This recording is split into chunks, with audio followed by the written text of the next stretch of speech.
Hello बच्चों, कैसे हैं आप सब। आशा करती हूँ कि आप सब बहुत अच्छे होंगे और अपनी पढ़ाई में व्यस्त होंगे।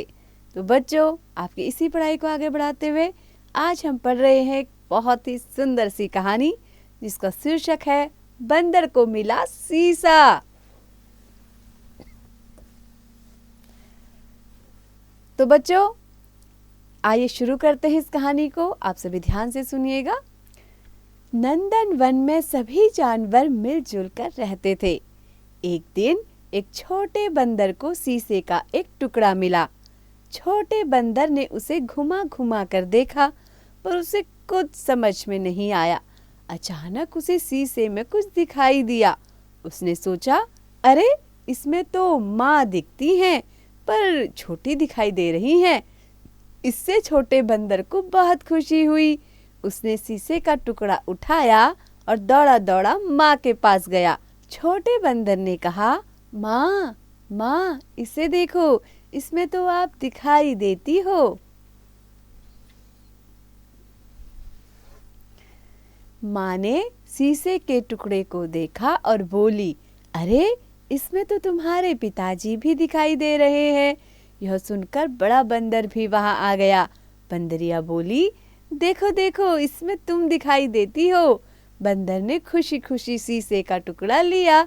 उसने शीशे में देखा और उछलते हुए बोला, वाह छोटे वाह, इसमें तो तुम्हारी माँ दिखाई दे रही है।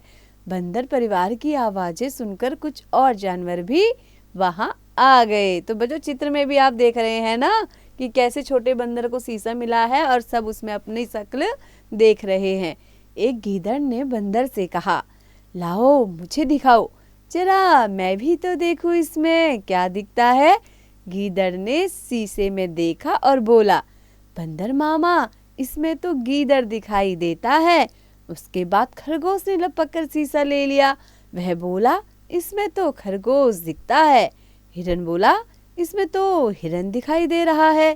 इसी तरह घोड़ा, बकरी, गाय सब ने शीशे में देखा।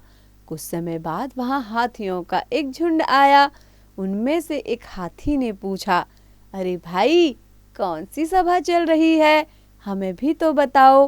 बंदर उछला और बोला, हाथी दादा, इसमें देखिए, इसमें सबको कुछ अलग ही दिखता है। हाथी ने शीशे में देखा। उसने पल भर सोचा और बोला, हाँ, याद आया, इसके बारे में तो मेरी दादी ने बताया था। यह एक बड़ी अच्छी चीज है। मेरी दादी एक बार किसी राजा की सवारी में शामिल हुई थी। उस नगर में दीवारों पर यह चीज लगी हुई थी। हाँ, इसका नाम था शीशा। जो इसमें देखता है वही इसमें दिखाई भी देता है।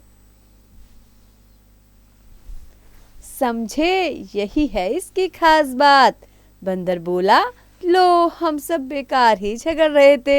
यह सुनकर सब जानवर ठहाका लगाकर हंसने लगे। तो बच्चों, कैसी लगी आपको ये कहानी। आशा करती हूँ कि आपको बहुत अच्छी लगी होगी और आपको इसको पढ़कर बहुत मज़ा आया होगा। आइए अब इसके शब्दार्थ भी देख लेते हैं। इसमें कुछ कठिन शब्द और उनके अर्थ दिए गए हैं। पहला शब्द है झुंड, जिसका अर्थ है समूह।